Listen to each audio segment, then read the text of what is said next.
Bismillah, Assalamualaikum warahmatullahi wabarakatuh. Saya Tara Fitri Anjani, mahasiswi Prodi Ilmu Hadis 6A, Fakultas Usuluddin dan Studi Islam UIN Sumatera Utara. Nah, pada video kali ini saya akan memaparkan hasil takhrij hadis tentang orang yang junub dan wanita yang haid tidak boleh membaca Al-Quran. Nah, hadis yang dibahas berbunyi, Bismillahirrahmanirrahim.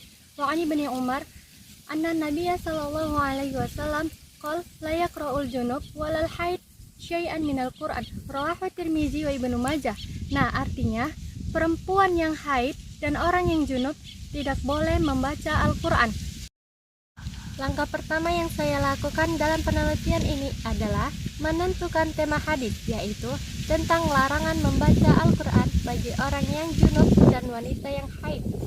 Nah, kemudian saya melakukan penelusuran hadis menggunakan kitab Mu'jam Al-Mufaras li Alfaz Al-Hadis An-Nawawi. Dalam kitab hadis ini disebut juga saya mencari lafaz al-haid, lalu ditemukan petunjuk bahwa hadis ini diriwayatkan oleh Imam Tirmizi dan Imam Ibnu Majah. Nah, setelah menentukan sumber hadis melalui Mu'jam Al-Mufaras, langkah berikutnya adalah saya membuka kitab hadis aslinya.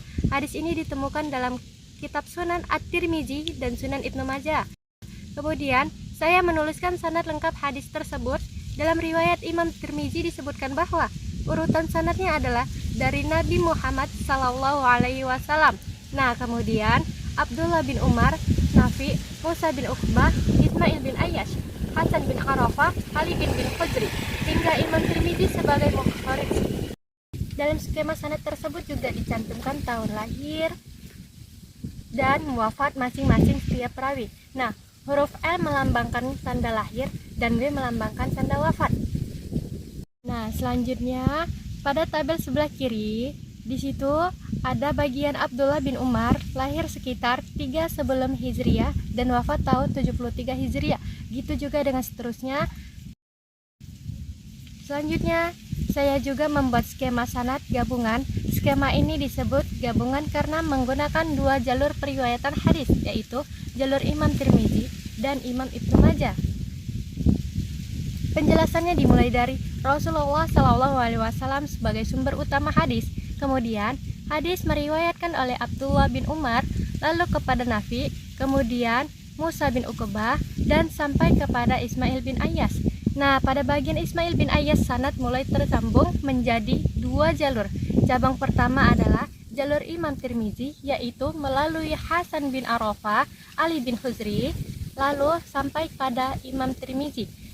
Sedangkan cabang kedua dari jalur Ibnu Majah, yaitu melalui Hisham bin Ammar hingga sampai kepada Ibnu Majah. Tujuan dibuatnya skema sanad gabungan ini adalah untuk mempermudah melihat persamaan dan perbedaan sanad dari kedua jalur periwayatan.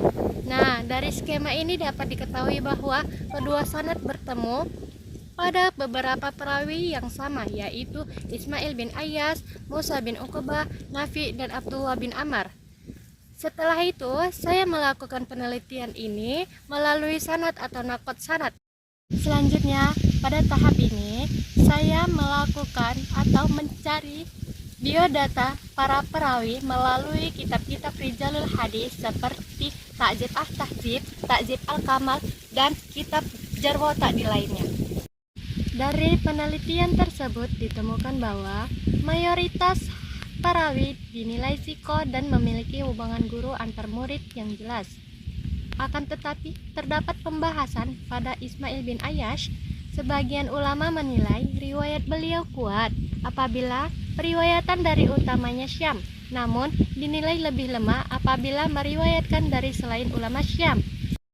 Penjelasan skema sanad ini dimulai dari bagian paling bawah, yaitu Imam Tirmizi sebagai mukharij hadis atau ulama yang meriwayatkan kitab Sunan Tirmizi. Imam Tirmizi menerima langsung dari Ali bin Hujri menggunakan lafaz periwayatan haddatsana. Lafaz ini menunjukkan bahwa Imam Tirmizi mendengar langsung hadis dari gurunya melalui metode simak atau mendengar langsung. Kemudian Ali bin Hujri meriwayatkan dari Hasan bin Arafah dengan lafaz haddatsana. yang juga menunjukkan periwayatan secara langsung. Nah, setelah itu, Hasan bin Arafah meriwayatkan dari Ismail bin Ayyash menggunakan lafaz an. Lafaz ini disebut periwayatan mu'an'an. Selanjutnya, Ismail bin Ayyash meriwayatkan dari Musa bin Uqbah. Lalu, Musa bin Uqbah meriwayatkan dari Nafi, kemudian Nafi meriwayatkan dari Abdullah bin Umar. Semuanya menggunakan lafaz an. Terakhir, Abdullah bin Umar meriwayatkan hadis dari Rasulullah SAW dengan lafaz qala, yang dimana menunjukkan bahwasanya penyampaian langsung dari Nabi. Oke, baik, selanjutnya saya akan memasuki tahap akhir, yaitu bagian natijah ataupun kesimpulan. Nah, poin pertama adalah menjelaskan bahwa sanad hadis ini tergolong muttasil atau bersambung karena para perawi hidup sejaman dan memungkinkan adanya pertemuan antar guru dan murid. Nah, selain itu, penggunaan lafaz seperti haddatsana menunjukkan adanya periwayatan secara langsung atau simak. Poin kedua menjelaskan kualitas para perawi. Sebagian besar perawi dalam sanad ini dinilai thiqah dan memiliki kredibilitas yang baik dalam meriwayatkan hadis. Nah, seperti Nafi, Musa bin Uqbah, dan Ali bin Huzri. Karena itu sanad hadis ini pada dasarnya memiliki kekuatan yang sangat cukup baik. Kemudian pada poin ketiga, yaitu menjelaskan letak kelemahan sanad pada perawi Ismail bin Ayyash. Para ulama menilai beliau sangat kuat apabila meriwayatkan dari ulama Syam, akan tetapi dinilai lebih lemah ketika meriwayatkan dari selain mereka. Dalam hadis ini, beliau meriwayatkan dari Musa bin Uqbah yang berasal dari Madinah, sehingga menjadi bahan pembahasan ulama dalam menentukan kualitas hadis.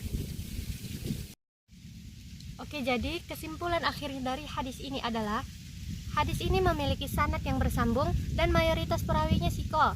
Namun, karena terdapat pembahasan pada Ismail bin Ayyash, maka kualitas hadis diperselisihkan oleh para ulama.